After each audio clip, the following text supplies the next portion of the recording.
This is the continuation of Rebel Witch. The Crimson Moth, Book 2. Summarized by Cellwave Audio and narrated by Bill. Chapter 50. The morning broke gray and heavy, the forest still shrouded in mist from the night's rain. The company moved slowly, their steps muffled by damp earth as they pushed deeper into the valleys.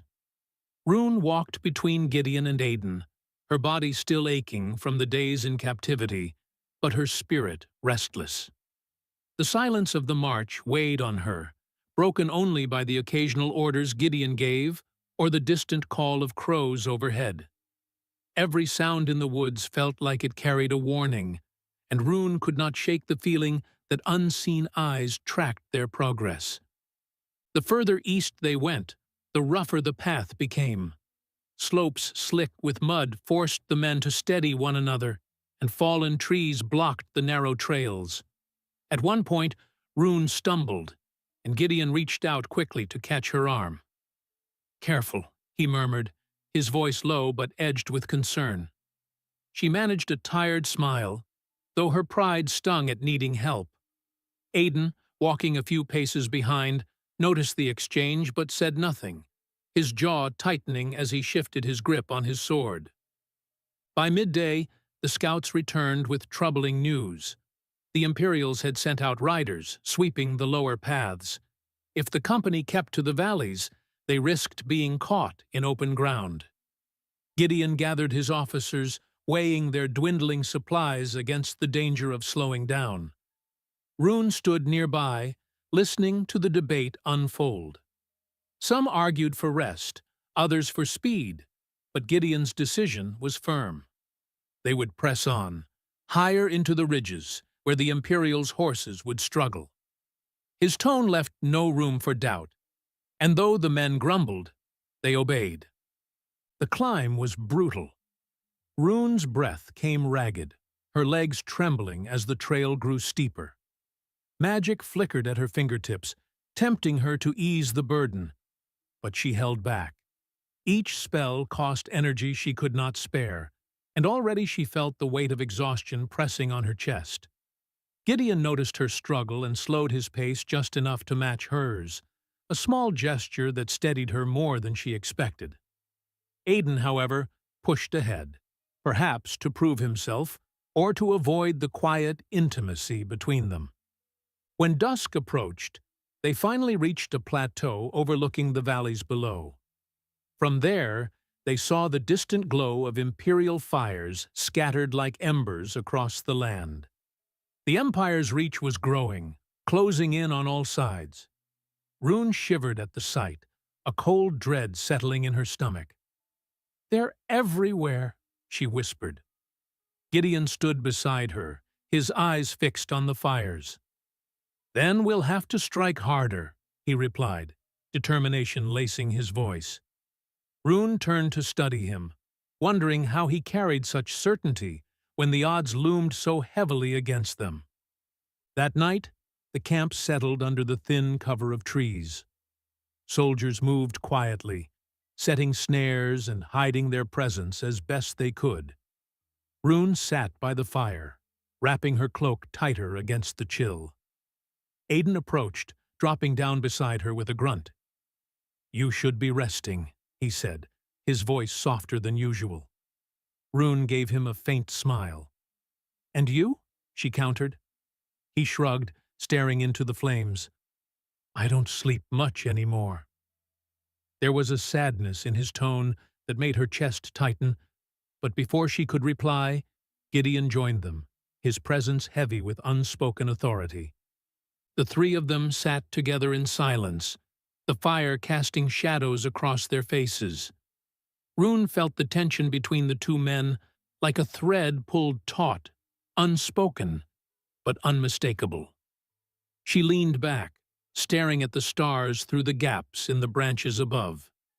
For a fleeting moment, she wondered what peace might feel like nights without fear, without the Empire's shadow. But such thoughts were dangerous luxuries, and she forced herself to bury them. The fight was not over. It had only just begun. As the night stretched on, Rune rose and wandered a little away from the camp, needing air. The forest whispered around her, leaves rustling with secrets. She closed her eyes, letting the power within her stir, a reminder of what she still carried. Chains had not broken her. Fear had not silenced her. She was still Rune, the witch the Empire hunted, and as long as she breathed, she would resist. Behind her, Gideon's voice carried softly through the trees. "Don't go too far." She turned back, meeting his gaze across the distance, and for a moment the war fell away, leaving only the quiet bond growing between them. Chapter 51. The company rose before dawn, the sky still dark as the fires were smothered, and the camp dismantled. No words were wasted. Every man moved with practiced silence, aware that the Imperials might be closer than they appeared. Rune adjusted her cloak, the fabric still damp from the night's mist, and kept close to Gideon as they set out again. The air carried the sharp bite of winter, a reminder that the mountains did not forgive weakness. Each breath felt like smoke in her chest, yet she pressed forward, unwilling to falter. Scouts returned mid-morning with grim tidings. A detachment of Imperials had been sighted ahead, blocking one of the safer passages through the ridge. Turning back was not an option, for the valleys below were crawling with riders. Gideon listened intently, his face unreadable, before ordering a detour into narrower trails where the army could be strung out and harder to detect. Rune saw the worry etched in the lines around his eyes, though he never voiced it aloud. His calm steadied the soldiers, but she knew the danger was greater than he let on. The trail narrowed to little more than a ledge, forcing the company to move in single file. The wind howled against the cliffs, tearing at cloaks and threatening to unbalance those who faltered. Rune pressed a hand against the stone, her stomach twisting at the drop beneath her feet. A soldier stumbled, nearly falling, but Gideon's quick grip steadied him. No one spoke, every step measured with care, the silence broken only by the scrape of boots against stone. Rune's magic burned under her skin, restless, but she kept it leashed, saving it for when it would matter most. By midday, the silence was shattered. From the higher cliffs above, arrows rained down, the enemy having lain in wait for their crossing. Cries of pain echoed through the mountains as men fell, some tumbling down the slopes. Gideon shouted orders, rallying the line to press forward, while Aidan scrambled to return fire with the archers. Rune dropped to her knees, weaving a shield of shimmering light that spread across part of the ledge, deflecting arrows that would have struck true. Sweat poured down her brow, but she gritted her teeth, refusing to let the line collapse. The counterattack was swift and brutal. Gideon led a handful of men scaling the rocks, cutting through the ambushers with ferocity. Rune watched him disappear into the smoke of battle, her heart pounding with dread. She wanted to follow, but her place was with the wounded, dragging men from the edge and sealing their wounds with what magic she could spare. Aidan appeared at her side, his sword dripping with blood, his expression hard. "He'll make it," he said gruffly, catching the fear in her eyes. She nodded, clinging to his words as the fight raged on. At last, the enemy broke, their archers scattering into the cliffs, leaving bodies behind. Gideon reappeared, bloodied but unbowed, his blade still in hand. Relief swept through the company at the sight of him alive, though the losses had been heavy. Rune rushed to him, her hands trembling as she touched his arm. "You're hurt," she whispered, but he brushed it aside with a shake of his head. "Later," he said firmly. Duty came first, always first. Still, his gaze lingered on her longer than necessary, a silent admission he did not speak aloud. The company gathered what strength remained, pushing forward to safer ground. They found a small hollow between the cliffs where fires could be lit without being seen. Exhaustion weighed on every man as they collapsed onto the ground, eating little, drinking less. Rune moved from soldier to soldier, healing what wounds she could until her hands shook with fatigue. When she finally sat down, Gideon placed a blanket over her shoulders without a word.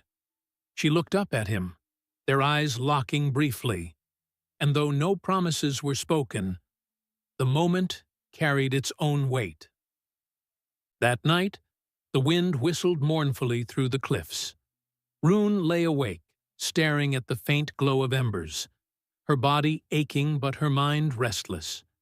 The Empire's shadow loomed larger with every mile, yet so too did the strength of the bond forming among them. She thought of Gideon's steady hand, of Aiden's unyielding support, of the soldiers who followed despite the cost. Fear lingered, but so did resolve. The mountains might bleed them, the Empire might hunt them, but still, they endured. Tomorrow, they will march again. Tomorrow, the fight will continue. Chapter 52. The morning broke cold and gray, the mountains veiled in drifting fog that clung stubbornly to the rocks. The company stirred slowly, their bodies heavy from the wounds of yesterday's ambush. Gideon rose first, pacing along the ridge as he studied the faint outlines of the valley below. His silence said more than words. The Empire was relentless, and their trail left no room for rest. Rune wrapped her cloak tighter around her shoulders, her gaze fixed on him, sensing the weight he carried. Every decision now could mean life or death. By mid-morning, the scouts returned with troubling news. A fortified outpost of Imperials blocked the main passage northward, their banners visible even through the mist. To strike head-on would be suicide, yet to linger invited pursuit from behind. Gideon gathered his captains, their voices rising and falling in tense debate. Rune listened from the edge, her heart racing. It was Aiden who finally cut through the noise, suggesting a daring diversion, a small strike team to draw the enemy's attention, while the rest slipped through a hidden ravine known only to the scouts. Risky, but it was the only path forward. The plan was set in motion before noon. Aiden volunteered to lead the diversion, his eyes glinting with determination. Rune felt a surge of protest rise within her, but his steady expression silenced her words. "Trust me," he said simply, his hand brushing against hers for the briefest second, before he turned away. Gideon placed a firm hand on Aiden's shoulder, their silent exchange one of mutual respect. Then, with a handful of men, Aiden vanished into the fog, leaving the rest of the company to prepare for the crossing. The hidden ravine was treacherous, its walls slick with ice, and narrow enough to force them into tight columns. Rune's breath caught as she moved carefully between the rocks, her boots slipping more than once. Above, the sound of steel clashing reached their ears the echo of Aiden's diversion. The cries of battle mingled with the clang of weapons, drifting like ghosts through the mist. Rune's chest tightened, her imagination painting images she dared not speak. Gideon walked ahead of her, unflinching, though she caught the tension in his jaw. Suddenly, the ravine opened into a wider clearing, and hope flickered among them. But their relief was short-lived. A squad of Imperials, perhaps alerted by the fight above, emerged from the opposite end. The clash was immediate and violent, steel ringing against steel in the confined space. Rune thrust out her hand, unleashing a burst of searing light that staggered their foes. Gideon charged through the opening, his sword carving a path, rallying the soldiers with every strike. Rune followed closely, her magic flaring, determination hardening into steel within her heart. The skirmish was brief but costly. Several of their number fell, and the ground ran red with blood. Still, they forced their way through, leaving the Imperials broken behind them. Rune knelt beside a wounded soldier, sealing his injuries even as her strength waned. The air smelled of iron and smoke, her hands trembling from the toll of her power. Gideon helped her to her feet, his gaze steady. "We can't stop here," he said, though his voice softened when he added, "But you've saved more lives than you know." Her exhaustion was met with the warmth of his presence, enough to steady her resolve. As night approached, the company regrouped in a sheltered hollow, their numbers fewer, but their path clear. Aidan had not yet returned, and the silence around the campfire grew heavier with each passing hour. Rune sat apart, her heart gripped by unease, the memory of his departing words echoing in her mind. Gideon approached, offering her a piece of bread, though neither of them had much appetite. "He knew the risks," Gideon said quietly, his eyes fixed on the dark horizon. Rune nodded, but her chest ached with a fear she could not put into words. When dawn came again, Aidan still had not appeared. The company rose in silence, burdened by the uncertainty of his fate. Yet they could not remain. The road ahead called them, and hesitation would cost them dearly. Rune tightened her cloak and stepped into line, her heart heavy, her mind whispering prayers into the cold air. Gideon gave the order to march, and once more they pressed on into the unknown. The Empire hunted them still, and though their path was fraught with loss, their journey was far from over. Chapter 53. Rune stands on the edge of the grave, the weight of grief heavy in her chest. The loss feels like a void, something so vast that it threatens to swallow her whole. Her thoughts swirl around memories of the one who's now gone, their presence so deeply etched into her life that it's impossible to comprehend a world without them. The finality of death strikes Rune harder than she expected, leaving her feeling small, vulnerable, and exposed. She feels the eyes of others around her, but their stares are blurred, her own vision clouded by tears. Every breath she takes is strained, as if the air itself is filled with the weight of loss. This is not just a farewell. It is a tearing apart of something vital in her soul. Grief is a strange companion, and for Rune, it is both suffocating and strangely familiar. As she watches the earth swallow the body of the person she once knew, she feels a disconnect, a chasm between the reality of the moment and the aching, fractured part of herself that still clings to the past. She cannot help but reflect on the intricate bonds they shared, bonds built from years of connection, laughter, and even pain. These memories now sit like shadows in her mind, refusing to be left behind as easily as the body is buried beneath the earth. Rune's struggle isn't just with the loss itself, but with the disorienting feeling that something has been taken from her that cannot be returned. This chapter lays bare Rune's emotional vulnerability, pulling the reader into her internal landscape of sorrow and loss. As Rune moves through the rituals of grief, her heart feels like it's breaking in slow motion. Each step she takes away from the grave is like a painful acknowledgement that life continues to move forward, despite the gaping hole left behind. She wants to scream, to demand the world stop spinning. But the reality of life's relentless pace makes her feel powerless. Her grief is deep, but it is not the only thing that defines her. Rune knows she must somehow reconcile with this loss, though the path ahead is unclear. Her sorrow feels like a weight around her neck, a chain that drags her into a darkness she's not sure she can escape from. Yet, even in the shadows of her despair, there is a flicker of something else.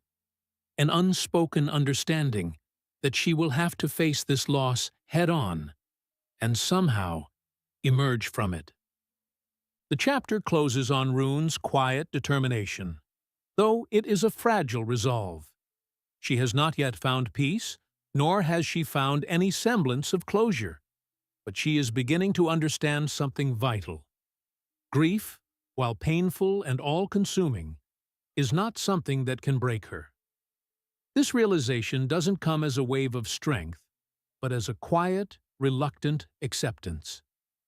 Rune knows that the road ahead will be long and filled with obstacles, but this moment marks the beginning of her journey through grief. She feels it deeply, but there's something within her that refuses to let this loss define her forever. The raw, unfiltered emotion of this chapter showcases Rune's internal battle between surrendering to her sorrow and the unspoken hope that healing, though distant, is still possible. Chapter 54. Rune finds herself in the aftermath of grief, her thoughts still consumed by the loss she's trying so desperately to navigate. The weight of the tragedy lingers in the air, thick and unrelenting, but the world continues to move around her, indifferent to her inner turmoil. She watches as life goes on, people moving through their daily routines as if nothing has changed. Rune can't help but feel disconnected from it all, as if she is standing on the sidelines, unable to fully re-enter the world she once knew. Her heart feels torn between the need to mourn and the pressure to move forward. The expectations of others weigh heavily on her. No one tells her to move on, but the subtle undercurrent of life's demands feels like a constant reminder that time does not stop for grief. In the silence of her solitude, Rune's thoughts swirl. She begins to question the meaning of the loss, wondering what, if anything, she is supposed to learn from it. The desire for answers is overwhelming, yet every time she searches for them, she only finds more questions. She tries to make sense of the chaos in her heart, but nothing about this makes sense. The grief she feels is too complex, too layered to be understood in any simple terms. There is no blueprint for how to deal with this, no guidebook to walk her through the pain. Rune's search for meaning leads her in circles, each thought becoming more tangled than the last. She is left with a gnawing emptiness that neither answers nor time seems able to fill. Yet, even in her pain, there's a part of Rune that refuses to let herself be consumed by it. There's a flicker of something beneath the sorrow, a quiet, stubborn spark of hope that refuses to be extinguished. Rune's journey through grief isn't one of clean breaks or neat conclusions. Instead, it's a messy, unpredictable path filled with moments of darkness and small bursts of light. She allows herself to feel the pain fully, knowing that by doing so, she is also allowing herself the chance to heal. The process is slow and uneven, but Rune begins to understand that healing doesn't happen all at once. It's not something she can force, but rather something she must allow herself to experience step by step, day by day. As Rune continues on this uncertain path, she begins to realize that healing doesn't mean forgetting. It doesn't mean erasing the past or pretending that the loss never happened.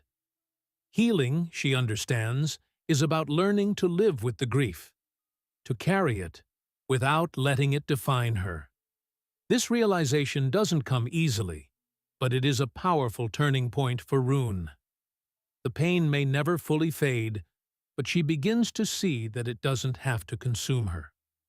She can live alongside it, continuing to grow and move forward, even as she honors the memory of what was lost. By the end of the chapter, Rune's acceptance begins to take root, not as a sign of weakness or resignation, but as a quiet strength that allows her to start rebuilding from the pieces of herself that the grief has not destroyed. Chapter 55.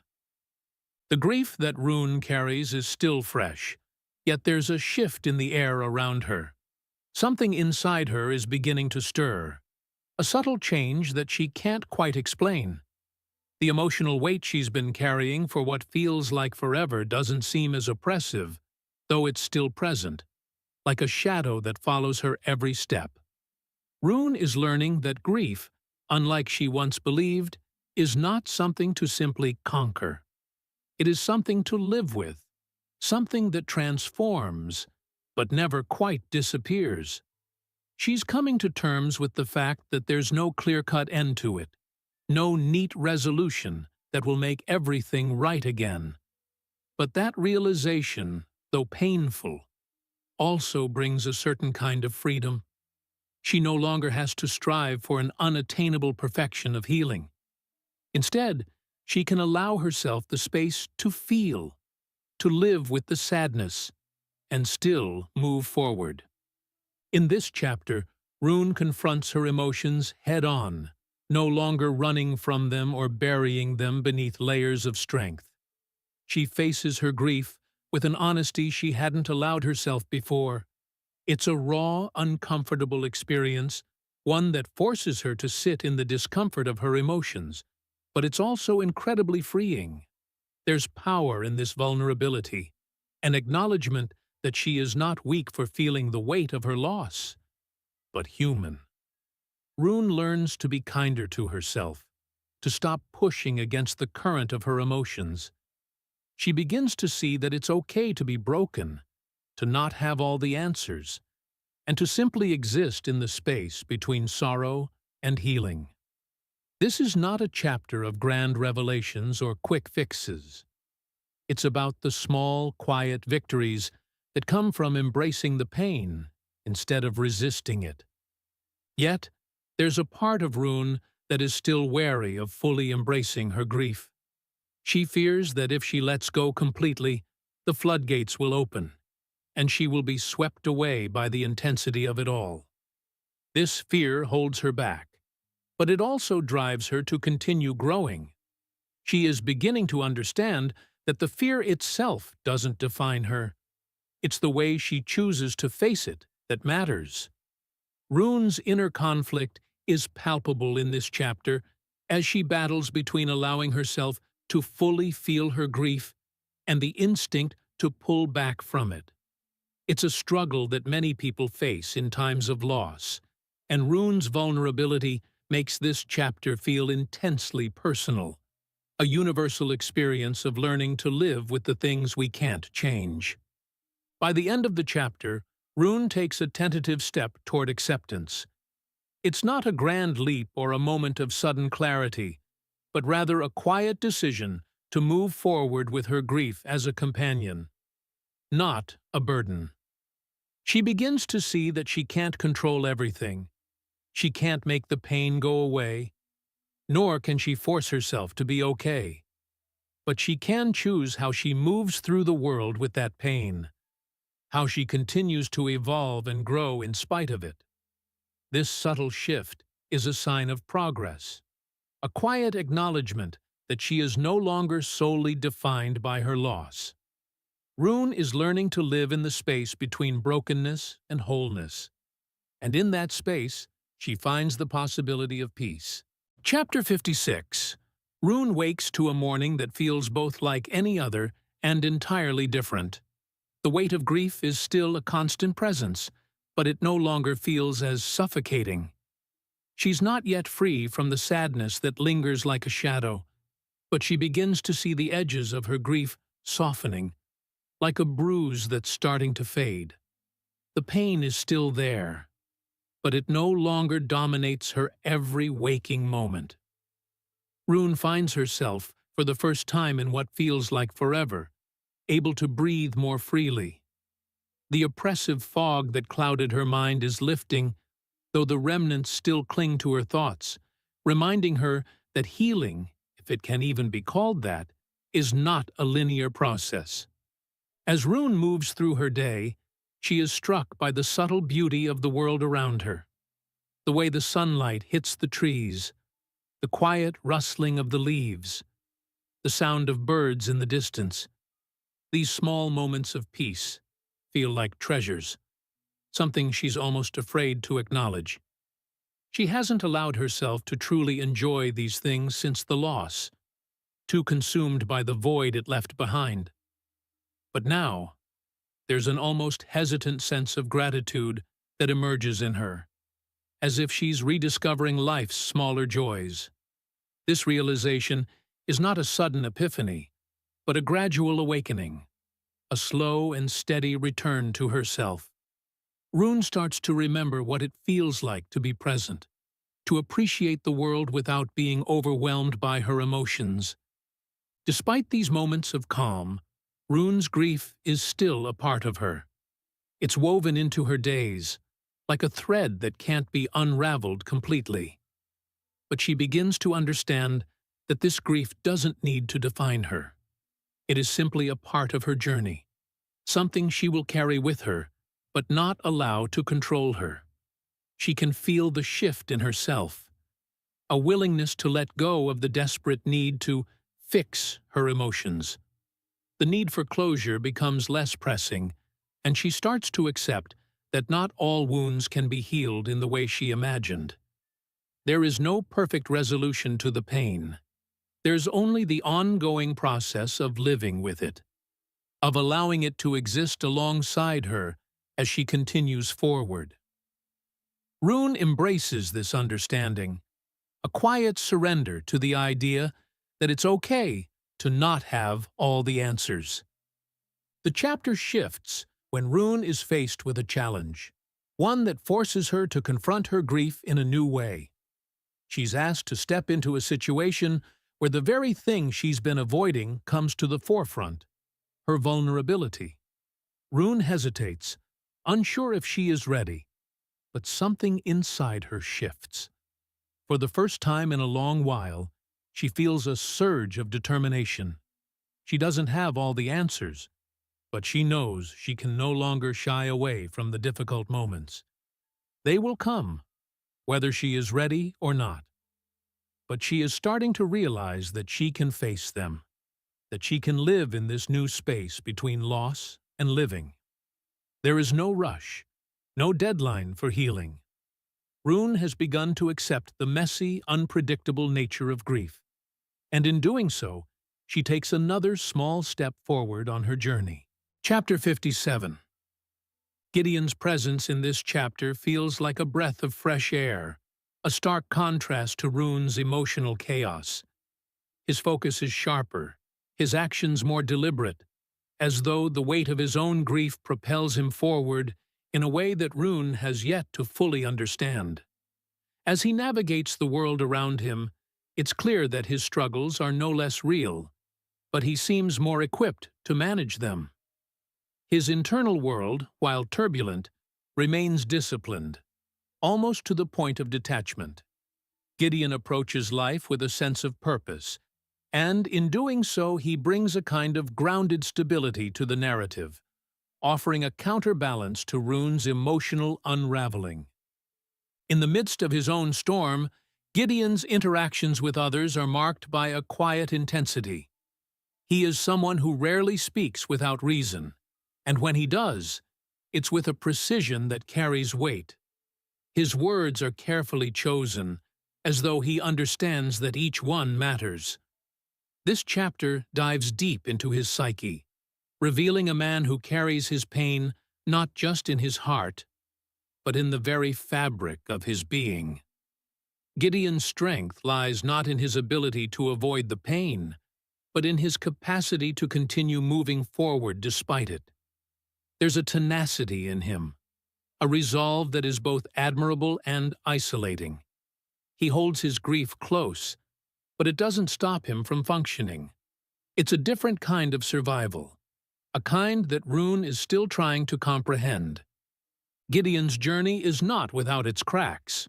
Though he appears composed on the surface, there are moments of rawness that break through his carefully constructed exterior. The weight of his past is a constant companion, just as it is for Rune, but Gideon's reaction to it is to forge ahead, to compartmentalize and take control. It's clear that his struggle is internal, though it manifests outwardly in his interactions with others. He holds people at arm's length, but not because he doesn't care. Rather, it's because he fears that if he allows himself to get too close, the floodgates will open and he won't be able to stop the emotional tide from consuming him. This internal battle is what drives Gideon, making him both distant and magnetic at the same time. As the chapter unfolds, Gideon's complexities become more evident. While Rune is learning to embrace the full spectrum of her emotions, Gideon is still working to keep his buried, to maintain control in a world that continues to throw challenges his way. His struggle is one of restraint, of holding himself together in the face of overwhelming emotion. But there's also a growing awareness in Gideon that his way of coping, by pushing everything down and soldiering on, may not be sustainable. He begins to question whether this stoic approach is truly helping him, or if it's simply delaying the inevitable. This chapter serves as a turning point for Gideon, where his well-ordered world starts to unravel just a little, forcing him to confront the emotions he's been avoiding for so long.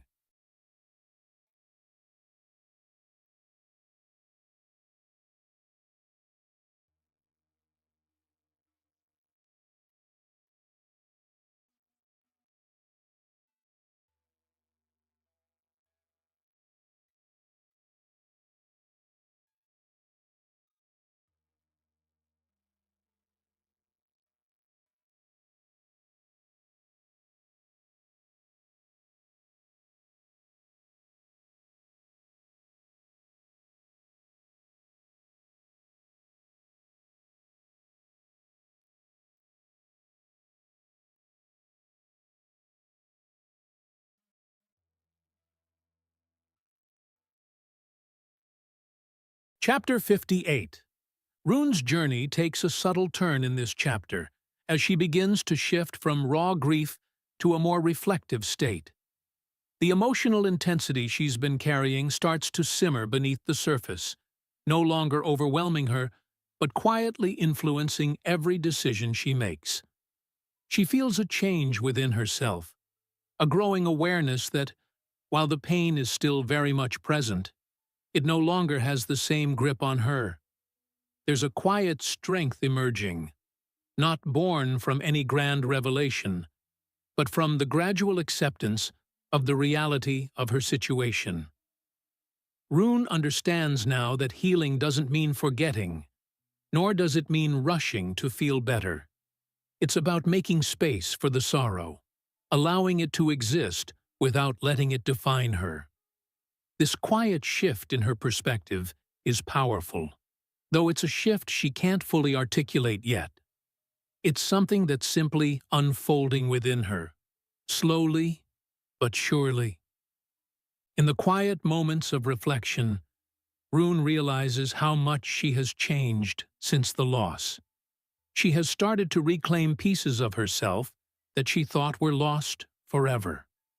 The intense grief that once consumed her is still there, but it's no longer the dominant force in her life. Rune finds herself stepping into a new chapter of her life, one where she begins to honor the person she was before the loss, while also embracing the lessons that grief has taught her. The woman she is becoming is not defined by sorrow, but by the strength she's found in living alongside it. There's no dramatic breakthrough in this chapter, no sudden wave of enlightenment. Instead, it's the steady, persistent process of moving forward, of accepting the ebb and flow of grief as part of her life's journey. As Rune continues to find her footing, she begins to reconnect with the world around her, though it's in small, cautious steps. The relationships she has with others, once strained by the intensity of her grief, begin to regain their balance. There is still a distance between her and the people she loves, but it's less of a chasm now and more of a gap that can be crossed, if not yet fully bridged. Rune realizes that healing doesn't require her to push away the people she cares about in order to protect herself. Instead, it's about learning how to let them in again, how to share her vulnerabilities without fear of being consumed by them. The quiet, almost imperceptible way in which she starts to rebuild these connections marks a key turning point in her emotional recovery. She is beginning to understand that part of moving forward is allowing herself to be supported by others, rather than trying to do everything alone. The chapter concludes with Rune standing at the edge of something new, though she can't fully see it yet. The grief she's lived with for so long is not gone, but it has taken on a new shape. It's no longer the all-consuming force that once defined her existence. Instead, it exists as a part of her, something she carries with her, but no longer something that holds her back. Rune is learning to live with her grief, not as a weight that drags her down, but as a companion that has shaped her into someone stronger, more aware, and more capable of embracing life's complexities. The chapter closes with Rune quietly stepping forward into this new phase, a phase of living with loss, of acknowledging the pain while also finding the capacity for joy again. Chapter 59. Gideon is facing a crossroads in this chapter, the pressure of his own unresolved grief building up inside him. Though he projects an image of composure, it's clear that beneath the surface there's turmoil. His ability to compartmentalize his emotions has always been his strength, but now it feels more like a burden. He is starting to question his own methods of coping. The weight of his past, each loss, each battle fought alone, has shaped him into someone who holds everything in, refusing to let anyone see his cracks. But those cracks are there, and the longer he ignores them, the more they begin to fester. Gideon's struggle is one of self-reliance versus the need for connection. While he desperately craves the isolation that has kept him safe, there's an underlying desire to let someone in, even if it terrifies him. His journey is one of learning that vulnerability is not a weakness, but a path toward healing. As Gideon wrestles with his inner conflict, the relationships around him begin to shift. His interactions with Rune take on a new dimension as both of them start to acknowledge the emotional landscapes they have been avoiding. While Rune has begun to accept her grief, Gideon is still in the throes of resisting his own emotional reality. The distance he keeps from others becomes more pronounced as his frustration grows. He knows he needs help, but asking for it is a battle he's not yet ready to fight. He's caught between his ingrained fear of being seen as weak and the growing realization that healing can't happen in isolation. The tension between these two opposing forces creates a sense of urgency in Gideon, a feeling that if he doesn't confront his grief soon, it will overwhelm him in ways he cannot control. Gideon's emotional journey is painted in shades of gray, neither completely dark nor light. His path is messy, filled with moments of doubt and anger, as well as fleeting moments of clarity. He begins to understand that his fear of intimacy is just another form of avoidance, a shield he's built to protect himself from further pain. But this shield, though it has served him for years, is now starting to crumble. He realizes that, by avoiding emotional connection, he's also denying himself the chance to heal. There's a quiet reckoning in Gideon as he confronts the limitations of his approach to grief. He's been running from it, but running only prolongs the inevitable. The chapter captures the raw complexity of his struggle, his recognition that, while control has given him some semblance of strength, it has also kept him from truly living. Gideon is at a pivotal moment, one where he must decide whether to continue burying his emotions or to face them head-on. The realization that he can't go on like this, that he can't keep his walls up indefinitely, marks the beginning of a shift. While he's not ready to let go of everything, he's starting to see that vulnerability, while terrifying, might be the only way to move forward. His journey is one of accepting that he is not invincible, that he doesn't have to do everything alone. It's a slow process, but there is a seed of change planted within him. Gideon's path is not easy, but it is necessary, and in this chapter, we see him take the first steps toward opening up to the possibility of healing, and perhaps the hope that he doesn't have to carry the weight of his grief by himself any longer. Chapter 60. Rune steps into a new phase of her emotional journey, though it's unclear whether she is ready to embrace it. The grief that has defined her existence for so long still lingers, but there's something different now, a quiet understanding that the pain she carries doesn't need to hold her hostage. It's as if a veil has been lifted, allowing her to see her grief not as a burden to escape, but as a part of her life that she must learn to carry with grace. This chapter is marked by Rune's gradual acceptance of her new reality. She no longer clings to the fantasy of a life without pain. Instead, she begins to see the beauty in learning to live with it. There's a shift in her perspective, an understanding that healing does not require erasing the past. It's about finding a way to continue, even when the scars remain. Rune starts to make peace with the idea that her grief will always be a part of her, but it doesn't have to define her every thought, every action. In the quiet moments of reflection, Rune realizes that she's not alone in her suffering. She notices the people around her, those who have also been affected by the loss, though perhaps in different ways. The realization that grief is a shared experience begins to ease the isolation she has felt for so long. Rune starts to open herself up to the idea of connection again, understanding that it's not a sign of weakness to lean on others. In fact, it's through this vulnerability that healing begins. She begins to rebuild the relationships that have frayed under the weight of her pain. It's not an easy task, and it's certainly not without its challenges, but Rune is starting to see the value in allowing others to help carry her burden. The people around her don't expect her to be perfect, nor do they demand that she be healed. They simply offer their presence, their support, and through that, Rune begins to understand that healing isn't a solitary journey. Rune's growth is slow, but steady. She is learning how to hold space for her grief without allowing it to overwhelm her.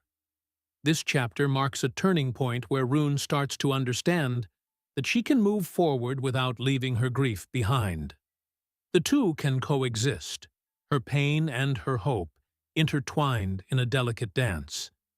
There is no immediate resolution to her struggles, but there is a sense of peace that comes from accepting her emotions rather than fighting them. Rune is not rushing toward a future where everything is perfect. Instead, she is learning how to move through life with all its imperfections. This shift in her understanding of grief and healing is a powerful moment, one that shows the depth of her emotional resilience. As the chapter draws to a close, Rune faces the future with a quiet but unyielding strength. Her grief has not disappeared, but it no longer controls her. She's learning to walk alongside it, to carry it with her as she continues to grow. The burden of loss is still there, but it no longer feels as though it will break her. Instead, it feels like a reminder of the love she once had, a love that will always remain a part of her. Rune's journey is not one of immediate closure, but of gradual acceptance, of finding peace in the midst of pain, and of learning to live with both. It's not a perfect journey, but it's hers, and it is enough.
Chapter 61. Rune's path toward healing grows more complex as she confronts the reality that life doesn't always follow the timeline she envisions. The grief that has defined so much of her existence isn't something that can simply be outrun, nor is it something that can be neatly tied up in a bow. Instead, it's something that must be lived with, day by day. In this chapter, Rune grapples with the uncertainty of her emotional state. One moment she feels a sense of quiet peace, and the next, she is submerged in waves of sorrow that threaten to overwhelm her. This unpredictability frustrates her, making her question whether she'll ever find the kind of resolution she longs for. It's in these moments of emotional chaos that Rune comes face to face with the most difficult truth of all. Healing is not linear. It ebbs and flows, and sometimes it feels like progress has been made only to be undone by the smallest trigger. Yet, even in the midst of this emotional turbulence, Rune begins to understand the importance of giving herself grace. She realizes that she doesn't have to be fixed to be whole. Her grief doesn't need to be erased, but rather integrated into who she is now. The chapters of her life before and after the loss are not separate. They are intertwined. This realization, though difficult, brings a sense of clarity. Rune is learning that she doesn't need to rush her healing or force herself to be someone she's not. She can be both broken and healing at the same time, and that duality doesn't make her weak. In fact, it makes her more human. This understanding marks a significant shift in her emotional journey, as she begins to accept the messiness of her grief rather than trying to control it. In a quiet, reflective moment, Rune comes to terms with the fact that healing will never look the way she imagined it would. She once believed that grief would follow a predictable path, that she would eventually wake up one day free from the weight of it. But now, she knows that healing is not about returning to the way things were, it's about moving forward, even with the pain still present. It's about finding a way to live with the loss while also creating space for new experiences, new joys, and even new relationships. Rune is not erasing the past. She is learning how to carry it with her while still embracing the future.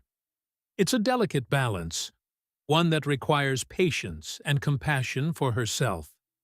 The chapter closes on Rune's quiet resolve to continue forward, even when the path ahead feels unclear.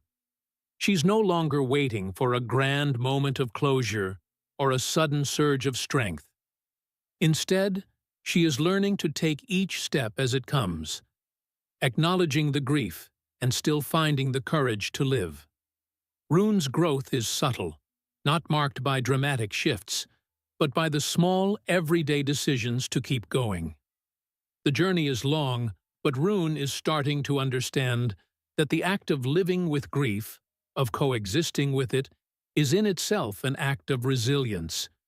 She's beginning to see that it's not about avoiding the pain, but about learning how to navigate life alongside it. Chapter 62. Gideon's emotional journey takes a more vulnerable turn as he faces the consequences of his own isolation. The walls he's spent so much time building around himself are beginning to feel less like protection and more like a prison. He's been running from his emotions for so long, convinced that pushing them aside is the only way to survive, but now the cracks are becoming more visible. It's impossible to ignore the weight of his grief any longer, and the loneliness that has accompanied it becomes increasingly unbearable. His need for control, once a source of strength, starts to feel like a weakness. The longer he holds everything inside, the more it begins to erode his sense of self. It's a slow and painful realization that the very thing he's feared, vulnerability, might actually be the key to his healing. Gideon's internal conflict intensifies as he grapples with the fear of letting someone in. The desire to remain detached is strong, but there's also a growing awareness that he can't keep doing this alone. He watches others around him, particularly Rune, as they start to embrace their grief, finding strength in their emotional openness. Gideon feels a deep pang of envy. His own grief has kept him in a state of perpetual isolation, and yet he can't bring himself to let go of the control that has defined him. This tension between the fear of vulnerability and the desire for connection becomes the central struggle in this chapter. Gideon's journey is about learning to let go, not just of the control he clings to, but also of the fear that has kept him from fully living. His interactions with others begin to shift as the emotional walls start to crack. He's still distant, still guarded, but there's an unspoken acknowledgement that he is ready to open up, at least in small doses. The conversations he has in this.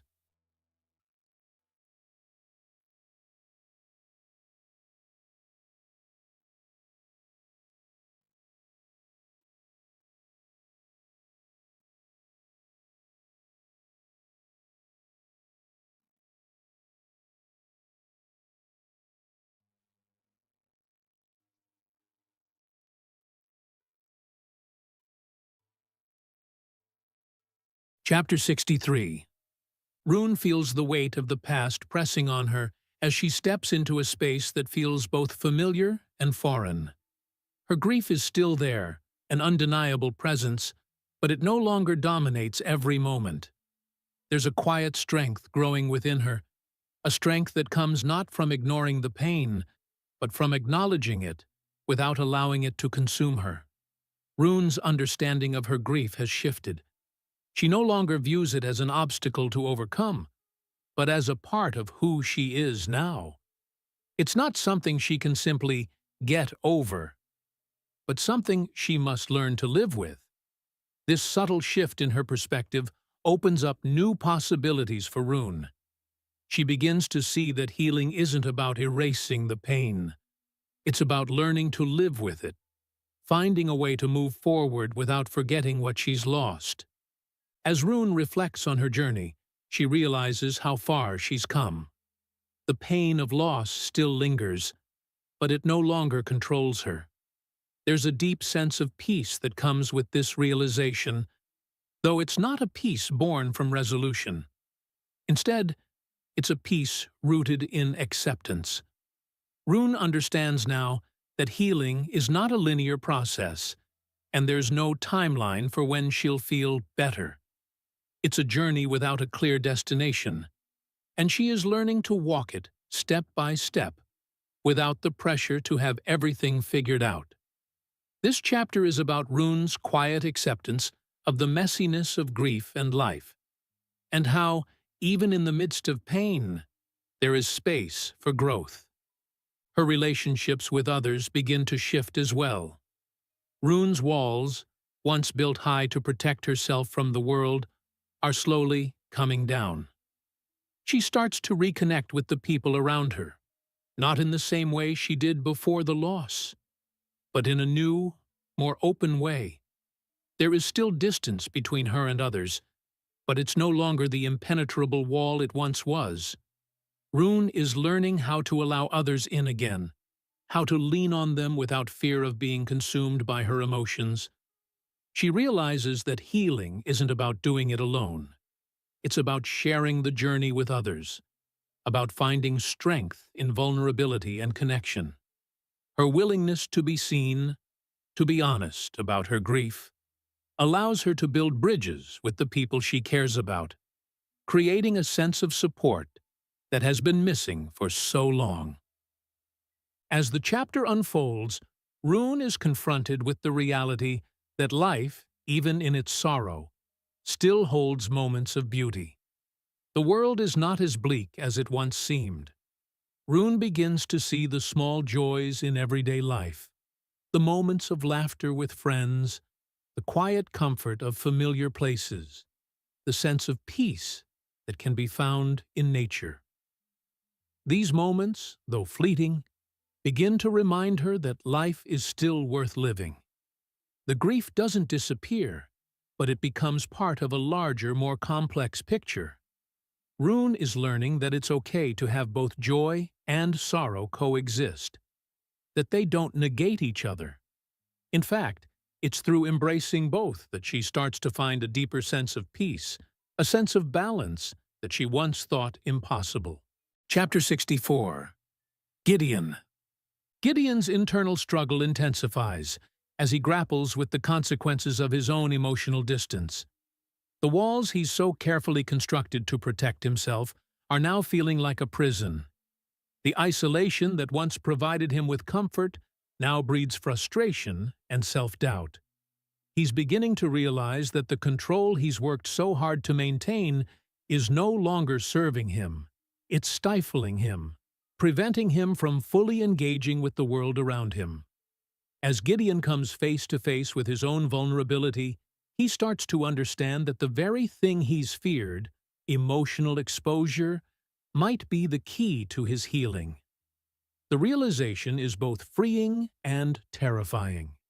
His grip on control loosens, but he's not sure yet how to embrace this new way of being, this new way of living with his grief. In his interactions with others, there is a noticeable shift.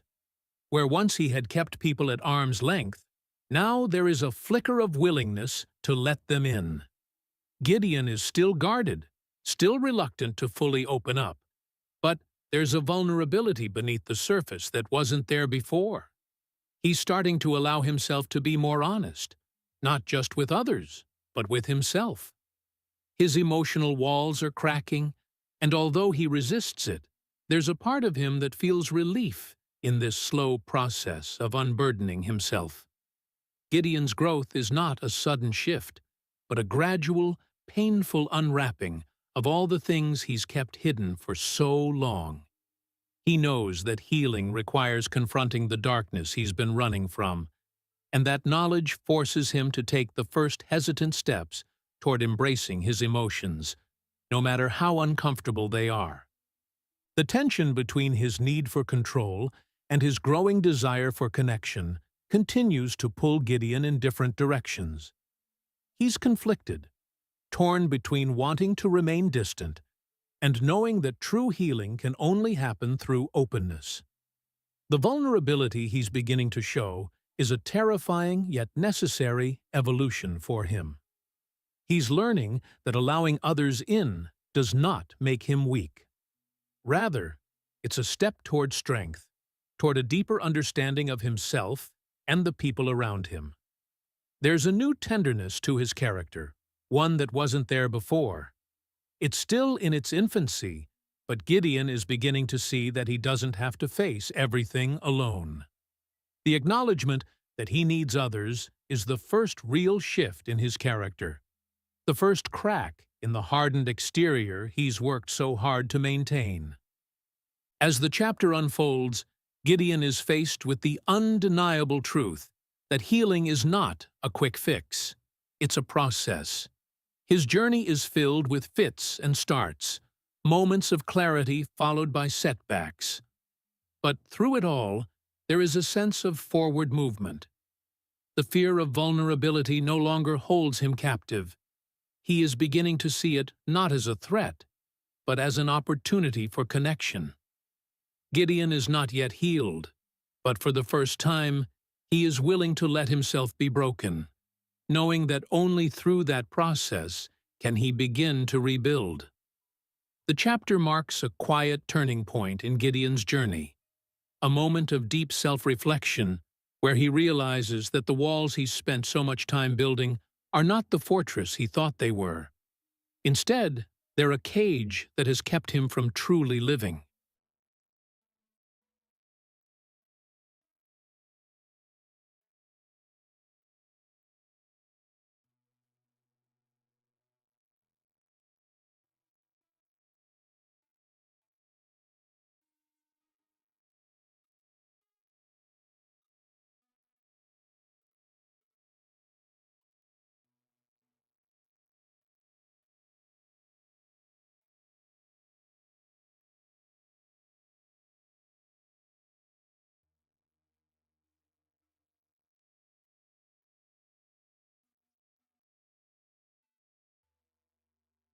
Chapter 65. Gideon finds himself at a crossroads, torn between the life he's built for himself, one of emotional restraint, and the growing desire to break free from the walls he's constructed. His internal battle intensifies as he faces the reality that living with his emotions bottled up has done more harm than good. The protective mechanisms that once served him are now beginning to feel like shackles. He's beginning to see that his refusal to face his grief head-on has only delayed his healing, creating a deeper rift between himself and the people he cares about. The sense of control he's always clung to starts to feel less like strength and more like a prison, and the realization shakes him to his core. His journey is no longer about staying strong for others. It's about finding the courage to be vulnerable, to let down his guard, and accept the messy reality of his own emotions. The relationships around him begin to change as well. Where he once maintained a careful distance from others, now there is an openness he hadn't known he was capable of. It's not that he suddenly becomes an open book, but there are moments where he allows himself to be seen, where he lets others in just a little bit more. These small acts of vulnerability are terrifying for Gideon, but they also bring him a sense of relief. The act of sharing his pain, even in small doses, begins to lift the weight he's been carrying alone. He starts to see that he doesn't have to be perfect in order to be worthy of love and connection. His flaws, his grief, and his mistakes don't define him. They are just parts of the story he's still writing. This chapter is marked by Gideon's growing self-awareness as he acknowledges the cost of his emotional isolation. He begins to realize that healing doesn't require him to change overnight, but to start taking small steps toward being more open, more present, and more honest with himself and others. He's still learning to navigate his emotions, still figuring out how to reconcile the man he's been with the man he wants to become. But there's a shift in his mindset. He starts to see vulnerability not as a threat to his strength, but as an essential part of his growth. He begins to understand that strength doesn't lie in holding everything together, but in being willing to break apart and let others help him rebuild. The chapter ends with Gideon taking a step forward, though it's a small one. He hasn't fully embraced vulnerability, nor has he shed all his walls, but for the first time, he's willing to try. He's no longer fighting the idea of emotional openness. Instead, he's learning to work with it, to let it shape him in ways he didn't think were possible. This chapter marks a turning point in his character, where he acknowledges that the road ahead will be difficult, but it is the only path that leads to true healing. He may not have all the answers, but for the first time, he's willing to face the questions head-on. Chapter 66. Rune feels the shift in herself, subtle yet undeniable, as she faces the continuing challenge of grief. Though the rawness of her pain hasn't faded, there is an underlying shift in how she approaches it. The emotional intensity that once overtook her every moment is no longer all-consuming. Instead, it exists as a companion, something she can acknowledge without allowing it to dominate her life. Rune begins to recognize that the journey she is on is not about ridding herself of pain, but about learning to coexist with it. Her grief has become a part of her story, but not the entire narrative. This chapter reveals the quiet, powerful transformation within Rune, as she starts to understand that healing isn't about finding a way to make the hurt go away. It's about finding a way to live with it and still move forward.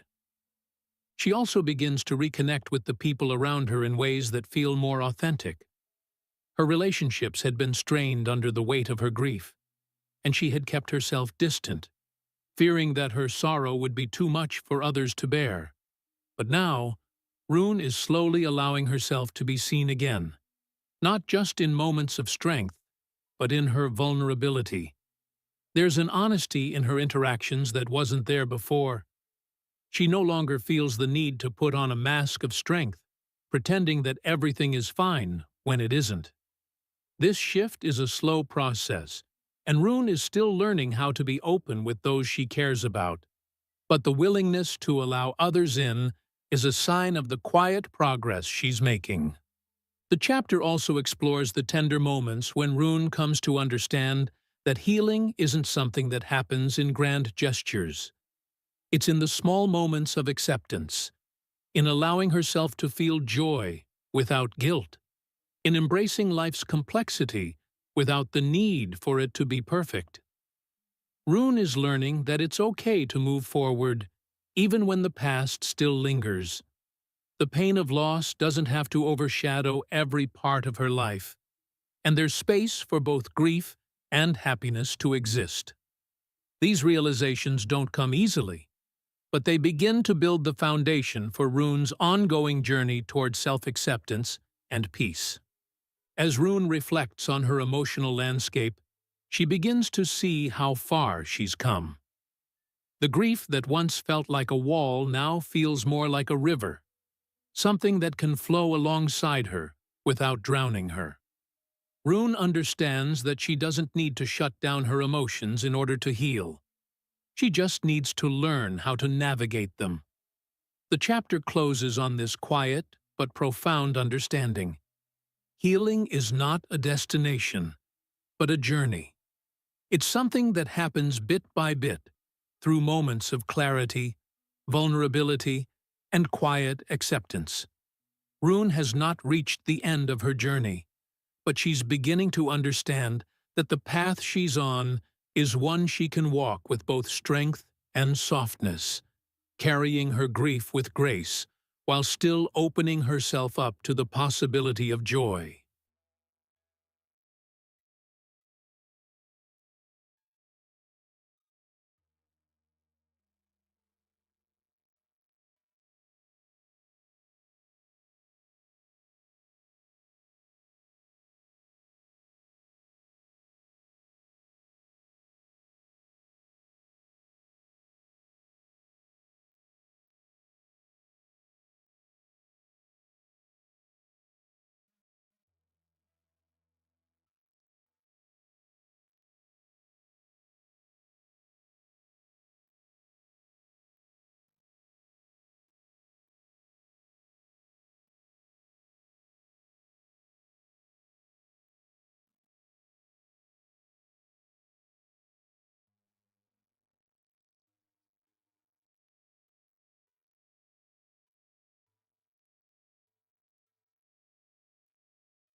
Chapter 67. Gideon is once again faced with the truth that he cannot keep running from his emotions, though the realization feels more like a burden than a relief. His battle between control and vulnerability has reached a boiling point. He has spent so much of his life managing his grief through sheer will. But now, it's becoming clear that this approach is no longer serving him. His need to stay in control of every situation, every emotion, is cracking, and with it comes a wave of uncertainty. Gideon is now caught between the comfort of familiar emotional isolation and the terrifying possibility of allowing himself to be open and vulnerable. This chapter explores the deepening tension within him as he is forced to confront the cost of his emotional detachment. The more he holds on to his control, the more it isolates him, leaving him with an emptiness that cannot be filled by anything other than connection. His struggle intensifies in his relationships, especially with Rune. He wants to reach out, to bridge the distance between them, but he's paralyzed by the fear of what that might mean. Allowing himself to be vulnerable feels like a form of surrender, a loss of the strength he's built over the years. But in the silence that stretches between them, Gideon begins to see that his silence is not a shield. It's a prison. He watches Rune, whose grief has shifted into something more fluid, something that allows her to breathe again. Gideon envies her ability to find peace in her vulnerability. The more he watches her, the more he understands that the emotional openness she's learning to embrace is not a weakness, but a form of strength he's yet to access. As the chapter continues, Gideon feels the walls around him start to crumble, though he is hesitant to let go completely. There is a moment when he finds himself on the edge of saying something real, something that exposes the depth of his pain, but he hesitates. The fear of vulnerability holds him back, but this time it's different. He's beginning to recognize that his emotional armor is no longer a source of protection, but a source of isolation. The act of opening up, though terrifying, is starting to seem like the only way forward. Gideon realizes that to truly heal, he must let go of the control that has defined his life for so long. He is learning, painfully, that healing is not about avoiding the pain, but about facing it head-on. The chapter ends with Gideon at a crossroads. He is not ready to fully embrace his vulnerability, but he is no longer resisting it with the same intensity. There's a subtle shift within him, a willingness to let others in, though the fear still lingers. He is beginning to understand that healing is not a destination, but a process that requires both patience and courage. Gideon's growth in this chapter is not defined by grand moments of clarity, but by the quiet, almost imperceptible steps he takes toward emotional openness. He hasn't shed all his walls, but he's starting to see that they aren't the fortress he thought they were. They're just another way to keep himself from truly living. Chapter 68. Rune feels the subtle, yet undeniable change in the air around her as she steps further into her journey of healing. The grief that once defined so much of her life has evolved into something more manageable, something she no longer has to wrestle with every moment of the day. It still exists within her, but it no longer controls her actions or emotions with the same suffocating grip. She finds herself able to breathe more easily, as if a weight has been slowly lifted from her shoulders. Rune begins to understand that healing doesn't come in a dramatic, instant wave, but through these small, almost imperceptible shifts.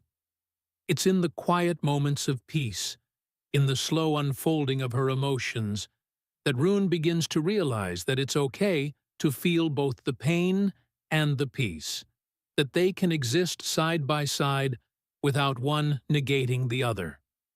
As Rune navigates through this new phase, she begins to engage more fully with the world around her. There is a new lightness to her interactions with others, a newfound openness that was previously obscured by the heaviness of her grief. Her relationships, especially with Gideon, start to shift as well. She notices the subtle tension between them, the unspoken words that hang in the air whenever they are together. Rune feels a sense of empathy for him, understanding his own battle with vulnerability. In many ways, she sees the reflection of her own struggle in his, and it sparks a sense of connection she hadn't expected. Rune is no longer the person she was at the beginning of her grief. She's learned to open up, to accept help, and most importantly, to embrace the idea that healing is not a solitary pursuit. She realizes that by allowing herself to be seen by others, she is not weak, but stronger than she ever thought possible. There are still moments of sadness, of longing, and of missing the person she lost, but Rune is beginning to see these feelings not as signs of weakness, but as parts of the ongoing process of healing. She doesn't need to rush through the pain to get to the other side. The journey, she understands now, is not about outrunning grief, but about learning how to live alongside it. This new understanding is liberating for Rune. She begins to make peace with the fact that healing will be a long process, perhaps longer than she originally imagined, but that it's okay to take the time she needs. There's no deadline, no finish line to reach. Healing isn't about a perfect end. It's about the messy, beautiful, and sometimes painful path that leads to growth. In this chapter, Rune's acceptance of her grief becomes the key to her personal transformation. It's not about forgetting the past, but about making space for the future, while carrying the past with her. She understands that her grief will always be a part of her, but it does not have to overshadow everything else.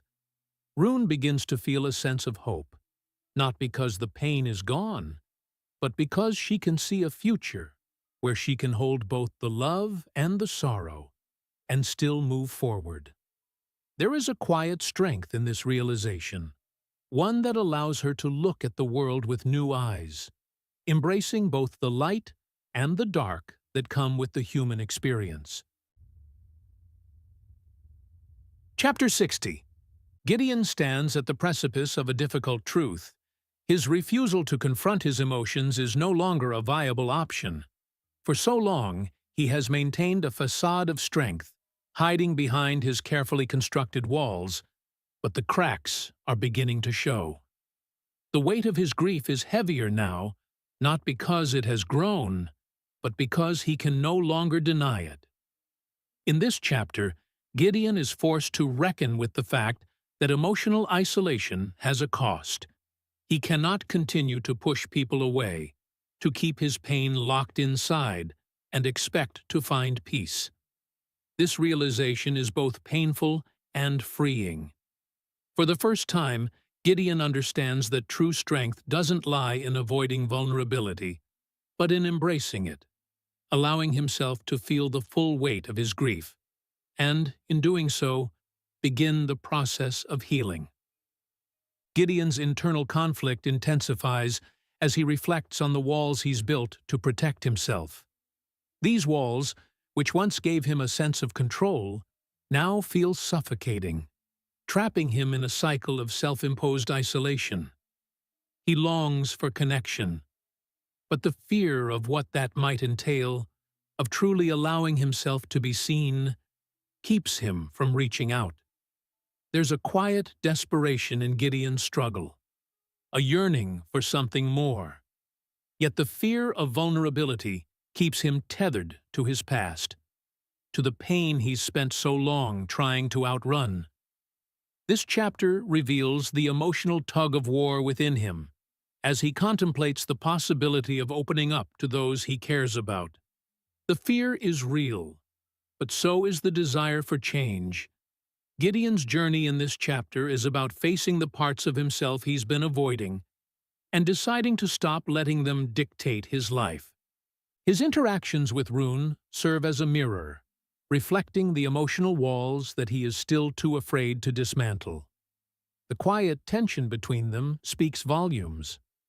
While Rune has begun to open herself up, to accept the help and support of those around her, Gideon remains stuck in his own emotional turmoil.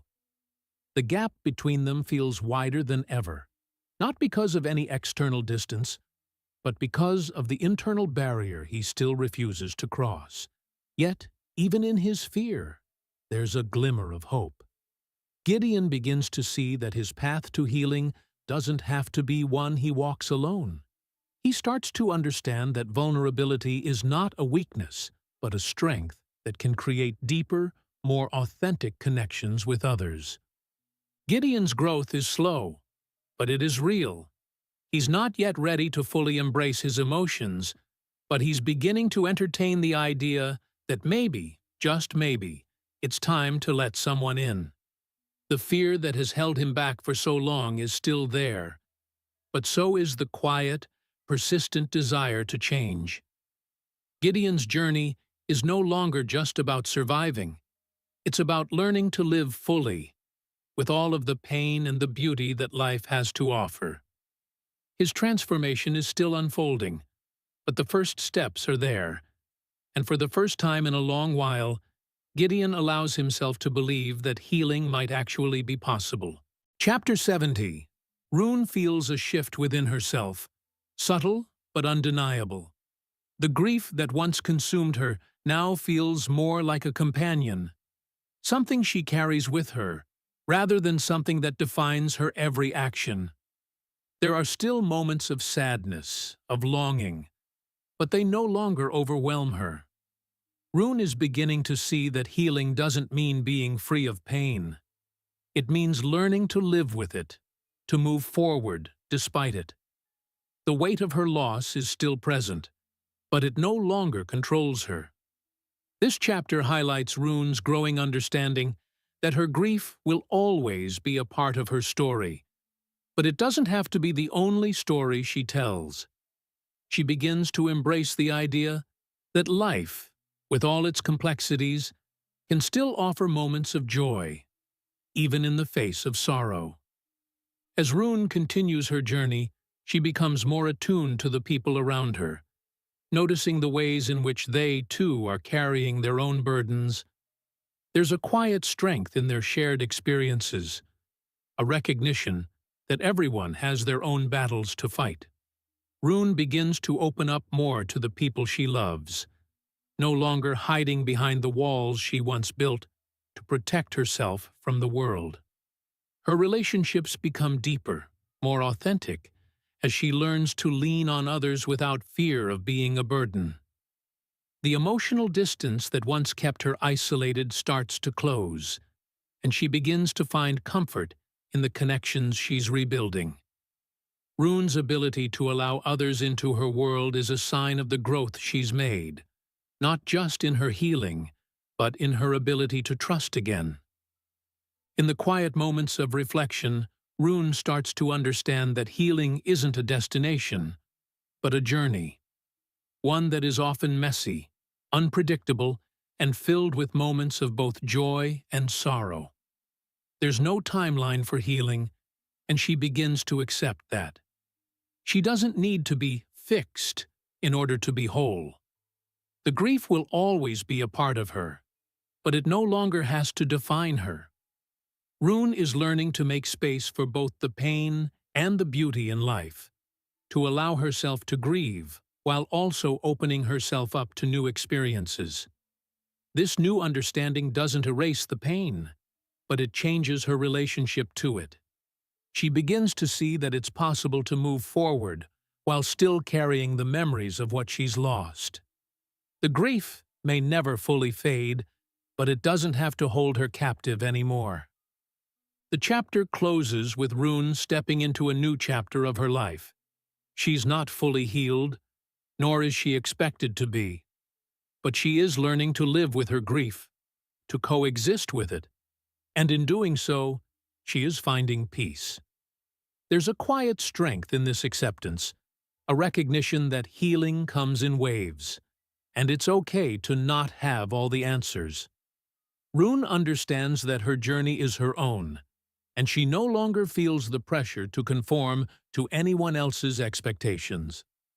The chapter is a testament to her resilience, to the quiet courage it takes to move forward with both the pain and the hope for what lies ahead. Chapter 71. Rune feels a newfound sense of calm, a space between the grief that once defined her and the person she is becoming. The storm of emotions that once threatened to overwhelm her has softened, no longer a constant presence, but something that she can acknowledge without being consumed by it. The pain of loss still lingers, but it no longer governs her every move. She realizes that healing isn't about erasing the hurt, but learning to live with it, integrating it into her life in a way that allows room for growth. This shift doesn't happen overnight, but there's a quiet understanding that grief and peace can coexist. Rune begins to see that it's okay to feel sorrow while also experiencing moments of joy. She doesn't have to wait for the pain to disappear to begin living again. She can embrace both her loss and her potential for happiness. Her relationships, particularly with Gideon, take on a new depth as Rune begins to let go of the walls she has held up for so long.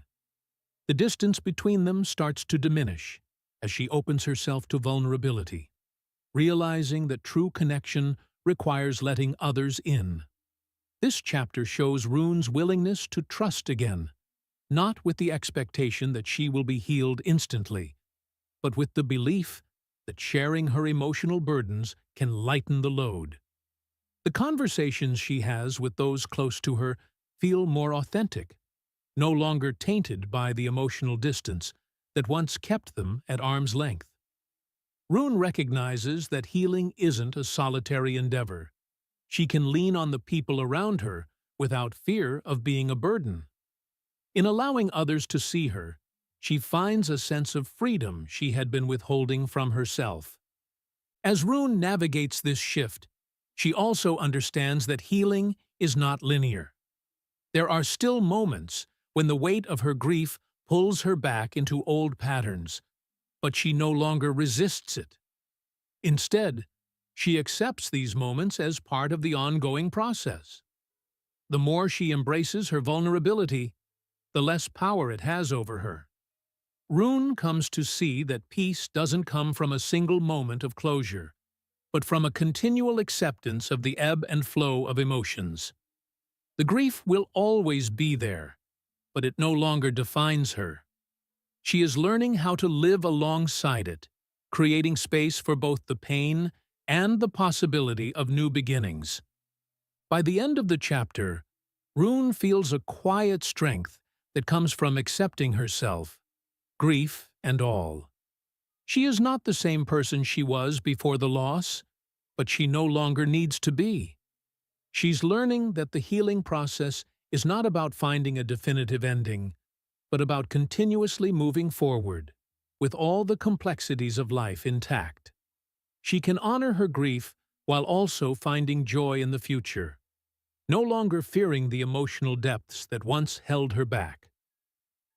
Rune begins to realize that the journey ahead isn't about getting better, but about learning to live fully in the presence of both grief and healing.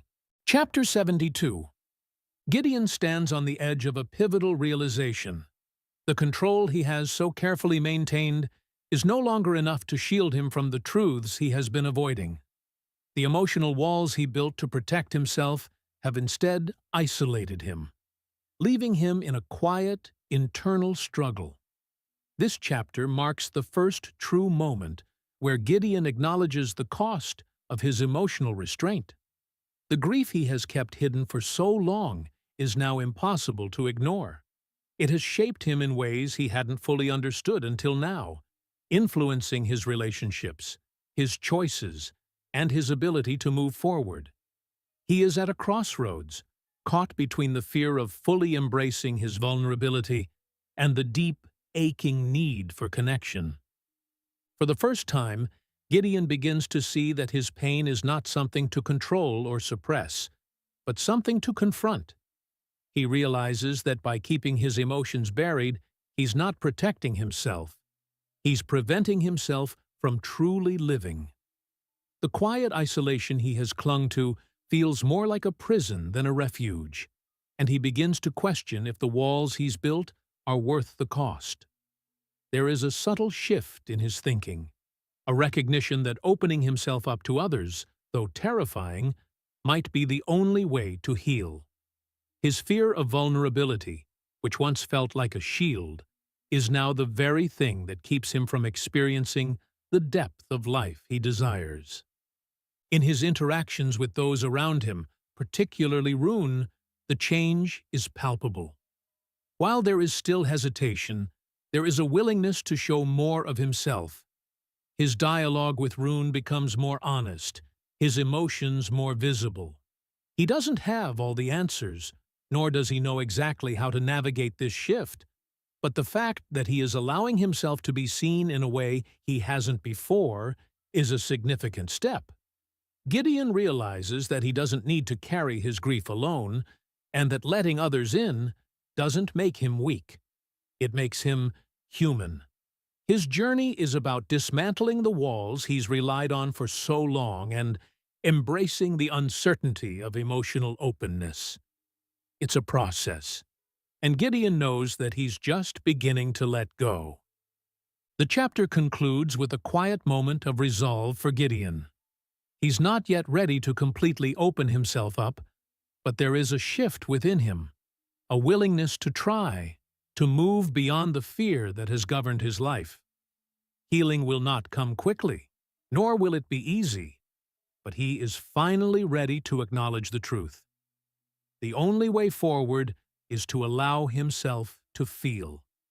His emotional journey is far from over, but Gideon now understands that in order to heal, he must first accept the vulnerability he has long avoided. Chapter 73. Rune's journey of healing continues to evolve in this chapter as she starts to embrace a deeper sense of self-awareness. The grief that once consumed her is now woven into the fabric of who she is, no longer overwhelming, but present in the quiet moments of reflection. Rune begins to see that her healing is not about erasing the pain, but about learning how to live with it in a way that doesn't define her. She doesn't need to outrun her sorrow or lock it away. Instead, she can move forward, even with the remnants of grief still lingering in her heart. There's a quiet strength in her acceptance, a realization that it's okay to feel both the joy and the sadness that come with being fully alive. Rune begins to understand that healing is a complex, ongoing process, one that requires patience, compassion, and the ability to accept the full spectrum of emotions. Her relationships continue to shift as well. Rune's growing vulnerability opens new doors for connection, particularly with those closest to her. She is no longer afraid to lean on others, to allow them to share in her journey. There's a sense of trust that she begins to build, not just in others, but in herself. She realizes that it's okay to be broken, to not have all the answers, and to rely on the support of those who care for her.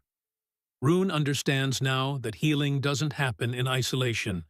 It happens through connection, through shared experiences, and through the act of showing up for one another. She is learning that allowing herself to be loved doesn't make her weak, but rather, it strengthens the bond she has with those who truly see her. In this chapter, Rune also begins to realize that healing is not a destination. It's a journey that will continue to unfold in ways she can't yet predict. She's not looking for a perfect resolution, but instead, she's learning to live in the space between grief and hope, where both can coexist. Rune no longer feels the need to get over the loss. She feels it as part of her, but it doesn't consume her every waking thought. There are moments when the sadness still creeps in, but instead of fighting it, she allows it to be. In these moments, Rune finds the courage to keep going, to step into the future without pretending the past doesn't matter. She understands now that grief doesn't need to be erased. It needs to be acknowledged and integrated into the full story of who she is becoming. By the end of the chapter, Rune begins to embrace her new reality, not one free from pain, but one where the pain is no longer the defining factor. She's learning to live with the grief, to see it not as a burden, but as a part of her growth. Rune understands that her journey isn't about forgetting the past or pretending everything is okay. It's about accepting the journey, in all its messiness and beauty. She may not have all the answers, but she is learning to walk this path with grace, strength, and the quiet confidence that healing doesn't have to look like she once imagined. It's simply about living fully, even in the face of loss. Chapter 74. Rune feels the weight of her journey shifting once again as she steps further into a space where the grief she carries feels more like a part of her story, not the whole narrative. She understands now that healing doesn't require the absence of pain, but the ability to exist alongside it. This chapter reveals a significant shift within Rune.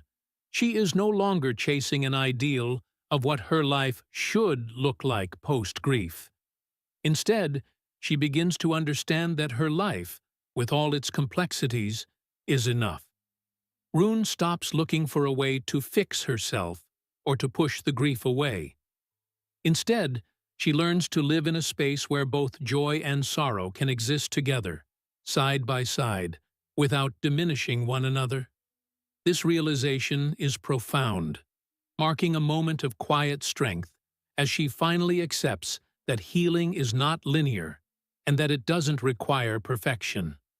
Her relationships continue to deepen, particularly with Gideon, as they both begin to let their guards down. The emotional distance that once kept them apart is slowly closing.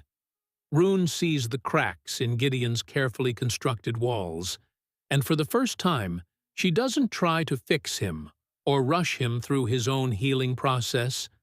Instead, she simply offers her presence, understanding that his journey, like hers, is his own.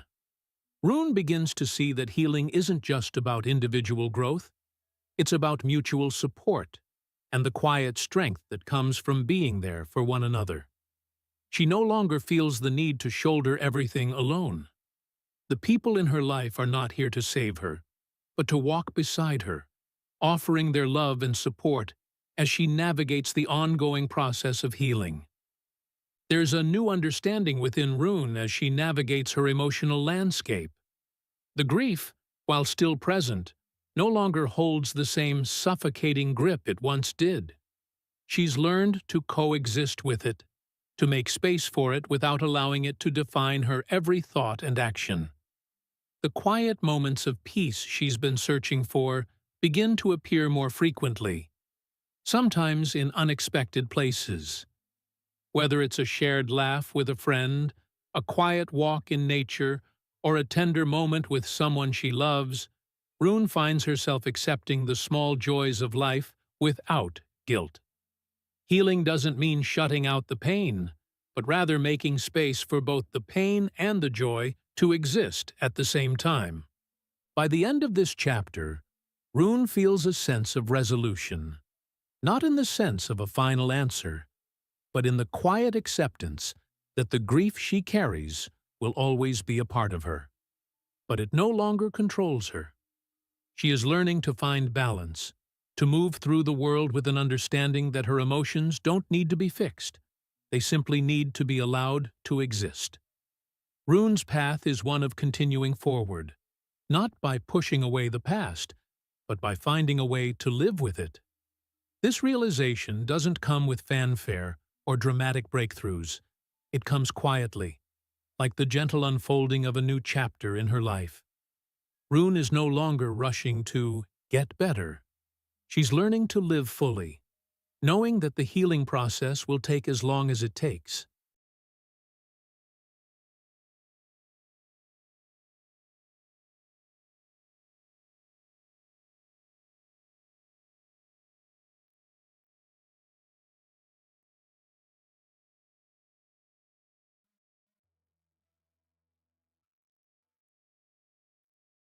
Chapter 75.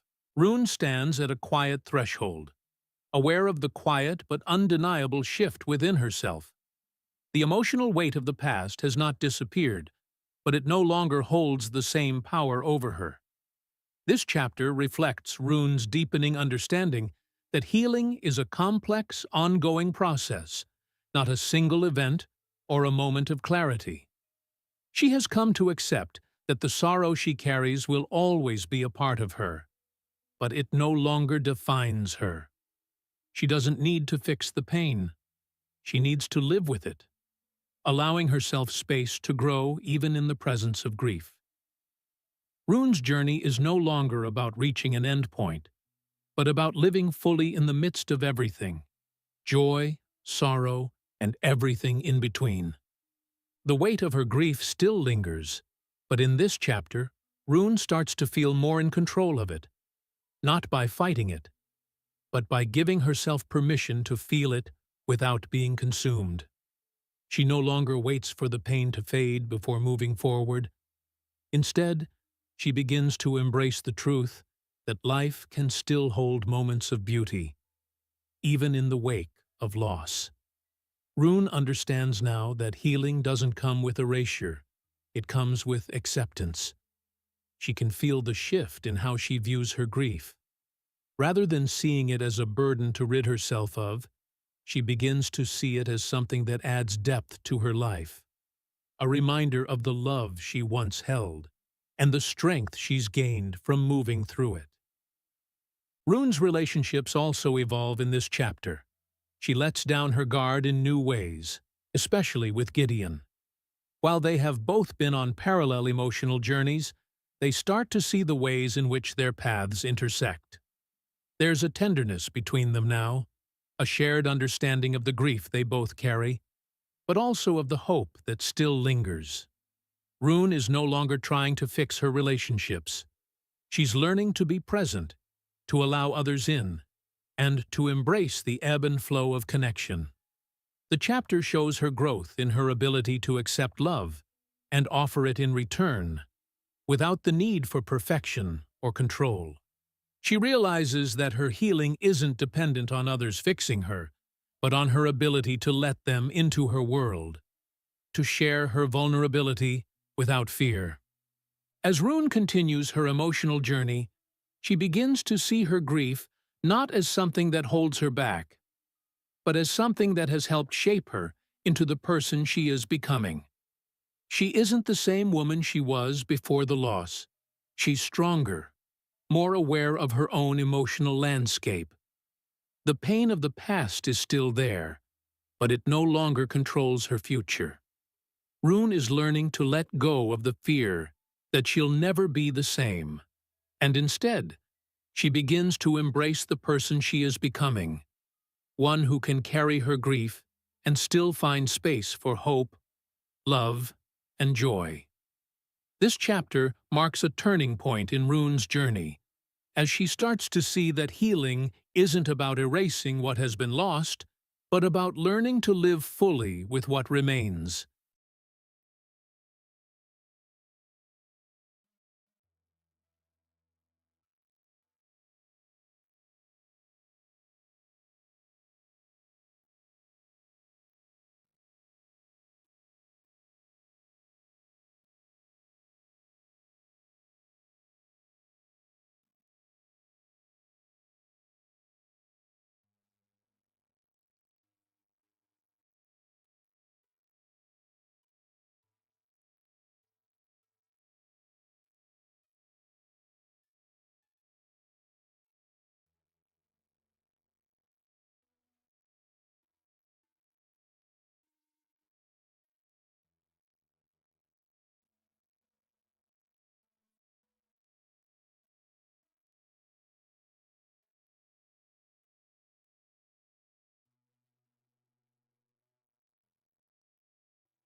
Chapter 76. Gideon stands at the crossroads of change, where the boundaries he's carefully set around his emotions begin to feel more like chains than walls of protection.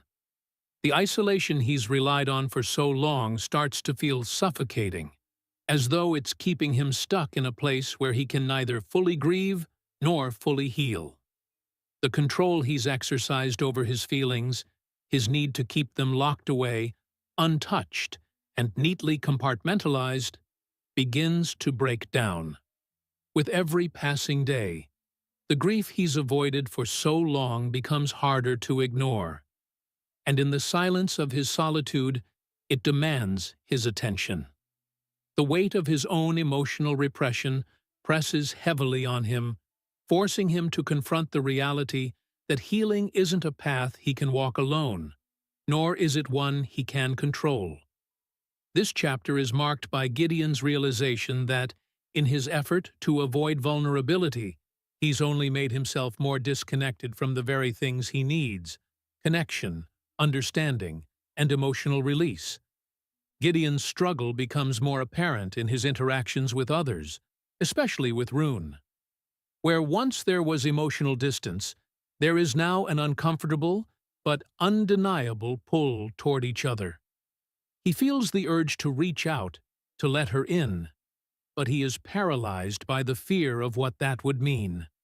The vulnerability he's avoided for so long becomes the very thing that holds him back, as if admitting the depth of his grief would strip him of the strength he's worked so hard to maintain.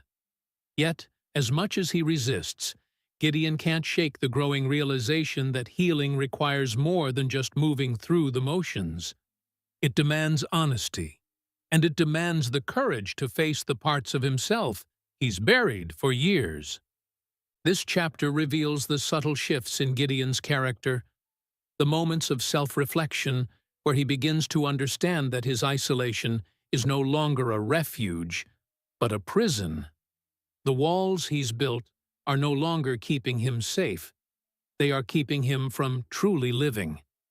His internal battle grows as he grapples with the idea that vulnerability doesn't mean weakness, but strength. He is starting to see that, by embracing his emotions, by letting them be seen and felt, he will find a deeper sense of freedom than his stoic control has ever provided. His journey is no longer about maintaining a facade of strength, but about learning to show up in his full, raw humanity. By the end of the chapter, Gideon is still hesitant, still afraid of the unknowns that vulnerability brings, but he's begun to inch closer to accepting that emotional openness is the only path forward. His healing won't come through self-sufficiency or emotional isolation. It will come through connection, through letting go of the need to control every aspect of his grief. While the road ahead is still unclear, Gideon takes his first tentative steps toward opening up, toward facing his pain instead of avoiding it. His emotional journey is far from over, but this chapter marks a shift in his understanding. He is beginning to see that embracing vulnerability is not the end of his strength, but the beginning of his true healing. Chapter 77. Rune finds herself in a moment of quiet reflection, the depth of her journey finally starting to settle within her. The grief that once felt like an unshakable weight has softened, though it hasn't disappeared. She's beginning to understand that healing is not about erasing the past or forcing herself to forget, but about finding a way to live alongside it. Rune is learning that she doesn't have to carry the burden of grief alone, but neither does she need to let it define her. This realization brings with it a sense of peace, not from the absence of pain, but from the acceptance of it. Healing, she understands now, is a process, one that isn't rushed or forced, but allowed to unfold at its own pace. Rune's journey has taught her that she can hold both joy and sorrow in her heart, and that both are valid parts of her story. Her connection with others begins to deepen as well. The walls that once kept her emotionally isolated from those around her start to crumble. Rune is no longer afraid of letting people in, of sharing her vulnerability. The emotional distance she once maintained no longer feels necessary, and she finds herself embracing the possibility of truly connecting with others, especially with Gideon. Their relationship, once marked by a careful distance, begins to shift as they both allow themselves to be more open with one another. Rune no longer feels the need to protect herself from the people who care about her. Instead, she is learning to trust again, to allow herself to be loved, flaws and all. This is not an easy transition, but it is one she begins to make with an open heart, knowing that it's okay to be imperfect. As Rune moves through this new chapter, she becomes more attuned to the world around her. She finds beauty in the small things, the quiet moments that once passed her by, the sound of rain against the window, the warmth of a shared smile, the comfort of familiar spaces. These moments, though small, begin to fill her with a sense of gratitude for the life she still has. Rune realizes that healing isn't just about the grand moments of breakthrough or emotional release. It's in the quiet, everyday acts of living. She learns that healing is woven into the fabric of life itself, into the mundane and the extraordinary alike. This chapter marks a new stage in Rune's emotional journey, one where she begins to see the possibility of a future filled with both pain and joy, and that both can coexist without diminishing the other. Rune's understanding of her grief shifts once again. She no longer sees it as something to fight against, but as something to integrate into her life. The pain of the past will always be there, but it doesn't have to overshadow everything she does moving forward. She's beginning to see that healing is not a destination, but a continuous journey. And while she may never fully be over the loss she's experienced, she is learning to live with it, to find peace in the quiet moments of self-acceptance. Rune realizes that healing doesn't happen in a straight line. It's messy, unpredictable, and sometimes painful, but it's also deeply human. And in that understanding, she finds the strength to continue forward, one step at a time. Chapter 78. Rune's journey deepens as she begins to realize that healing is not a destination, but an ongoing process. The grief she has carried for so long still holds a place in her life, but it no longer defines her actions or thoughts. There's a quiet strength in her ability to move forward, not by forgetting the past, but by learning how to integrate it into the person she is becoming. This chapter marks a subtle but profound change in Rune. She understands now that she doesn't need to force herself to be healed in a way that meets others' expectations. Healing happens in her own time, in her own way. It's messy, imperfect, and often contradictory, but it's hers. Rune begins to embrace the complexities of her emotional landscape, understanding that grief can coexist with hope, with joy, and with all the other parts of herself that she's been afraid to embrace. Her relationships continue to evolve, and she finds herself more open to the people around her. There's a quiet confidence in how she interacts with others now, no longer driven by the need to shield herself from the world. Rune has learned that vulnerability doesn't make her weak. It makes her human. She no longer feels the need to hide parts of herself for fear of being judged or rejected. With each passing day, she becomes more comfortable with the idea that healing doesn't require perfection. It just requires a willingness to be honest with herself and those she loves. This newfound openness allows Rune to deepen her connection with others, especially with Gideon. Their bond has changed, shaped by their shared experiences of grief, but it's also evolving into something stronger and more authentic. Rune's ability to lean on Gideon and to allow him to lean on her marks a significant shift in her journey of emotional healing. In this chapter, Rune also begins to rediscover the joys of life that had once felt out of reach. The simple pleasures, the feeling of sunlight on her skin, the sound of laughter, the comfort of a quiet evening, take on new meaning for her. She realizes that healing doesn't mean erasing the past or pretending that everything is okay. It means finding balance between the grief she carries and the life she still has to live. Rune starts to appreciate the beauty in the moments that once felt small or insignificant. Healing isn't just about emotional breakthroughs, it's about learning to find peace in the everyday, in the mundane, and in the quiet spaces between grief and joy. She begins to see that the path to healing isn't about escaping her past, but accepting it as part of who she is now. As the chapter concludes, Rune's sense of self becomes stronger and more grounded. She's not healed in the way she once imagined, but she's learned to live with her grief in a way that no longer holds her back. The chapter reveals Rune's quiet determination to keep moving forward, not in spite of the grief she carries, but with it. She no longer views herself as broken or incomplete. Instead, she sees herself as a work in progress, learning, growing, and continuing to find new ways to embrace life, even when it's messy.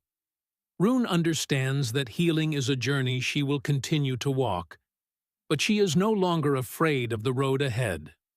She has found peace in her own time, at her own pace, and she's ready to keep moving forward. Conclusion. The story brings together important themes of courage, trust, and personal growth. Rune, Gideon, and Aurelia face many difficult challenges, both magical and emotional, that test their skills, strength, and the relationships between them. The final confrontation with Cressida's ritual is the peak of their struggles, requiring not just skill and planning, but a deep trust in each other's abilities and decisions. Throughout the story, the characters grow in ways that go beyond their immediate goals. Rune becomes more confident in her magic and in her role as a leader, learning to trust both her own abilities and the support of those around her. Gideon shows a side of himself that's more emotionally open and resilient, balancing his protective nature with a deeper understanding of those he cares for. Aurelia's steady leadership reminds everyone that wisdom, calm, and teamwork are just as important as any magic or strength they can wield. The bond between Rune and Gideon also evolves during their journey. What began as a partnership in battle grows into a deeper emotional connection. Their relationship demonstrates that through shared struggles and mutual trust, a stronger and more affectionate bond can develop. It shows that true strength comes from trusting others and allowing yourself to be vulnerable. In the end, the conflict is resolved, bringing peace back to their world, but it's the personal changes in the characters that really stand out. They've overcome challenges and defeated dangers, but what stays with them is the growth they've experienced along the way. The story ends with a sense of accomplishment and hope for the future, showing that courage, understanding, and working together are essential not just in facing external threats, but in dealing with personal challenges as well. This has been the summary of Rebel Witch: The Crimson Moth, Book 2, summarized by Cellwave Audio and narrated by Bill.